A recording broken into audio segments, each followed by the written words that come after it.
So best 3 simpler habits every morning మనం చేసేలాగా ఉంటే for better bone health after 30 or 40+ ఏంటి?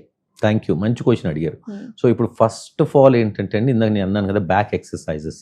ఏం లేదు, మంచం మీద ఉన్నాం, పెద్ద ఎక్విప్మెంట్ అవసరం లేదు, బోర్లో పడుకోండి అంతే. బోర్లో పడుకొని ఎక్సర్సైజ్, నేను వీడియోస్ పెట్టున్నాను. సో మెడ పైకెత్తి కాళ్ళు పైకెత్తి చేసే ఎక్సర్సైజ్. ఇప్పుడు మన యోగాలో కూడా ఉంది అది, ఆసనం లాగా. సో అది చేసుకుంటే బ్యాక్ ఎక్సర్సైజ్ అంటే పైకని we should hold for count of 10 relax, అట్లా 10 సార్లు. So your body muscles toned up. తర్వాత మెడ ఆరు విధాలుగా సపోర్ట్ చేయాలి.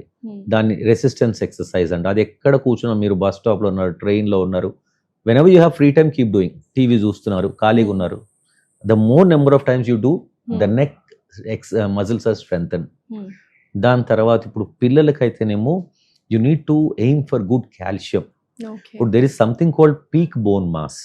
ఇప్పుడు అందరు ఏమనుకుంటారు, ఒక పెద్ద వయసు వచ్చిన తర్వాత బోను సాంద్రత తగ్గిపోద్ది అనుకుంటారు. కాదు, యాక్చువల్లీ మనం చిన్నప్పటి నుంచి దాని ఇన్వెస్ట్మెంట్, ఫస్ట్ ఇన్వెస్ట్మెంట్ కరెక్ట్గా ఉంటే ఫ్యూచర్ చాలా బాగుంటుంది.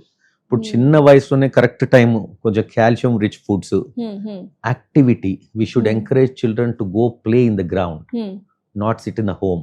మనం ఏంటి భయం అంతా, బయట ఎండగా లోపల వీడియో గేమ్ అయినా ఏమన్నాం, దానివల్ల సెండ్ ఫర్ ఇండోర్ ప్లేస్ ఏదో ఒకటి. So at least if they run around, do that metabolic activity. So దీంతో ఏంటంటే పీక్ బోన్ మాస్ అంటాం. ఒక యంగ్ ఏజ్ వచ్చేసరికి సాలిడ్ బోన్ ఉంటుంది, దట్ విల్ కంటిన్యూ. చిన్నప్పుడే మనం అశ్రద్ధగా ఉంటే ఫ్యూచర్లో ఆస్టియోపోరోసిస్ ఛాన్సెస్ చాలా ఎక్కువ ఉంటాయి.